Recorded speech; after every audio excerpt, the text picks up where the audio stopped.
I'm going to show you how to create 36 different images like these ones in under a minute using Creative Mask by Westcott.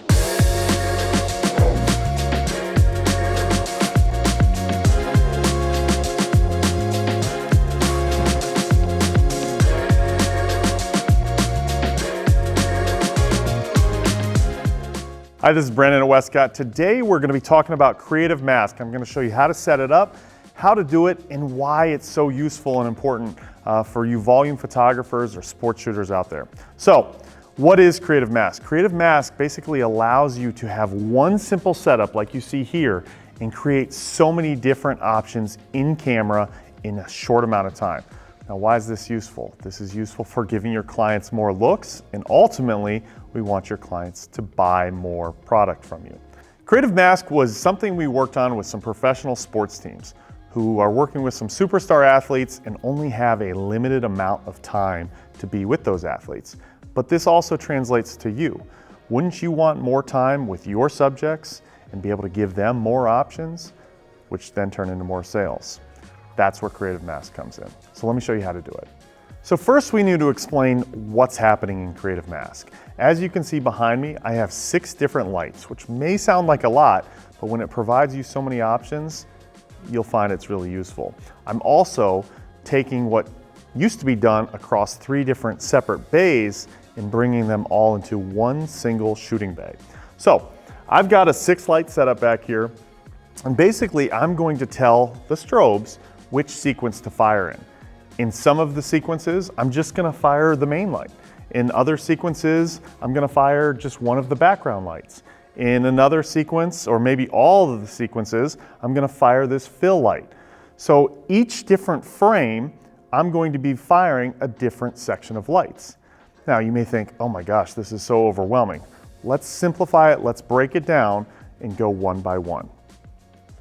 So in the first shot, I always like to start just very clean, very simple. So for the first shot, I'm only gonna be firing my main light, one of the background lights, and my fill light. That's it, 3 light setup essentially.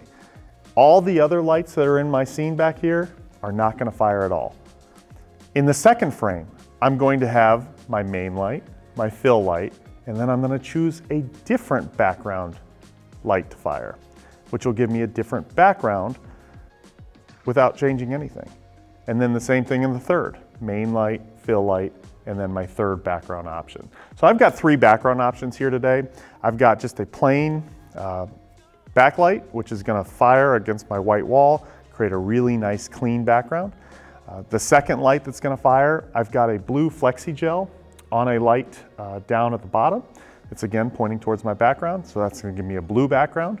And then my third background is going to be an optical spot, which is projecting a pattern, a window pattern up against the wall, and that gives me an entirely different background look. I'm just doing a simple portrait setting today, but if you did something maybe for sports and you wanted to put the logo of the team up against your wall in the background, you could. If you wanted to do the school colors, maybe the school colors are blue and red. Maybe one frame you do blue, one frame you do red. There's so many different options and variables that you can do with Creative Mask. And that's simply just for backgrounds. I talked about the first 3 sequences are basically changing the background. Once I get to sequence 4, I'm gonna actually turn my main light off and I'm gonna switch it to this edge light. And I'm gonna go for more of a split lighting look. So I'm gonna do 3 sequences with that edge light, and I'm going to change the background for each of those 3 sequences. So I'm doing a total of 6 different frames, which is the max that you can do with Creative Mask. But when you do 6 different frames, you can change anything. You can change your main lighting, you can go from Rembrandt to clamshell to split to whatever you want and get as creative as you want from frame to frame. With the touchscreen features on the FJ400 V2 and the FJ800, it's really simple to set this up. So come with me, we're gonna set each of the lights up, and I'm gonna show you how it works. One thing to remember before you start assigning different lights to different sequences is to make sure you get your exposure dialed in to each of your lights individually before you assign them to groups. And again, once I get my exposure in, I put those power outputs on my trigger, and my trigger overrides everything. So you don't need to go up to the light and dial in your power levels. Everything is done from the FJ wireless trigger. All right, so I'm here with my FJ400 V2. I need to find my creative mask mode, which is under menu 3. I'm gonna go ahead and turn that on. Then the next thing I do is I press the frames, and I need to basically tell the strobe how many scenes we're making. I told you I wanted to do 6 scenes, and that basically means 6 frames. Next, I go to sequence, and I tell the strobe of those 6 scenes, which scenes do you want this strobe to fire? And so I want that to be the first 3 scenes. 1, 2, and 3 are all selected, and now that is all set up. Now, that's it. Now, a good indicator to know that you are in Creative Mask is on the strobe itself, you will see the little box with a little person silhouette in there, and that will indicate that you are in Creative Mask mode. Now for this is my fill light. Remember, I want this firing in every frame of the entire photo shoot. So I'm going to go into my menu system, and under sequence, I'm going to select the all. All will indicate that it will fire every single time. It will never take a break during the entire shoot. Continuing along, this is my edge light. I've got a 1x3 strip that's going to act as a edge light and kind of create some split lighting in some of the situations. It's also going to act as my main once I have my subject repose themselves. So I'm going to have this individual strobe fire in sequences 4, 5, and 6, and then it will go back to 1 on the main light. I've got my backgrounds firing every 3rd frame, so this one's going to be 3, 6. My other ones are going to be 1, 4, and 2, 5. And what this does also for you, especially if you have your strobe at a higher power output, this gives it that extra time to recycle rather than making this background 1, 2 back-to-back frames. You space out that and you'll have plenty of time to recycle those flashes.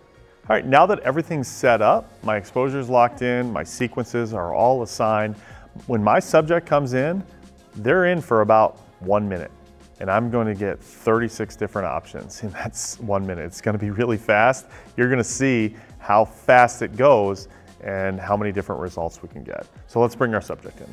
All right, so what we're going to do, I'm going to have you change your pose or your facial expression every 6 frames. So first thing I'm going to have you do is look at me.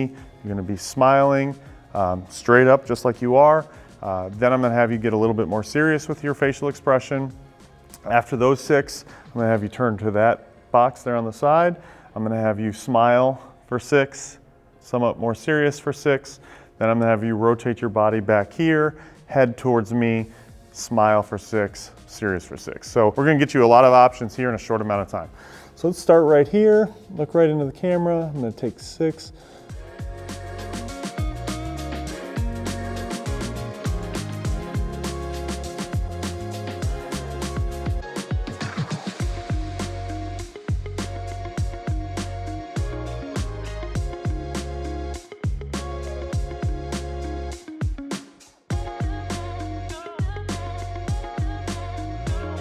All right, so you saw how fun Creative Mask can be. I had 6 frames to change everything up. If you want to change the 6 frames and have different lighting effects on your subject, you can. If you want to change the 6 frames and have all the changes take place in your background, you can. Today, I showed you mixing a little bit of both, background and foreground, or my subject's lighting actually. So I want to know how you're going to use Creative Mask. This is such a fun tool. Please let us know in the comments below, and thanks for watching.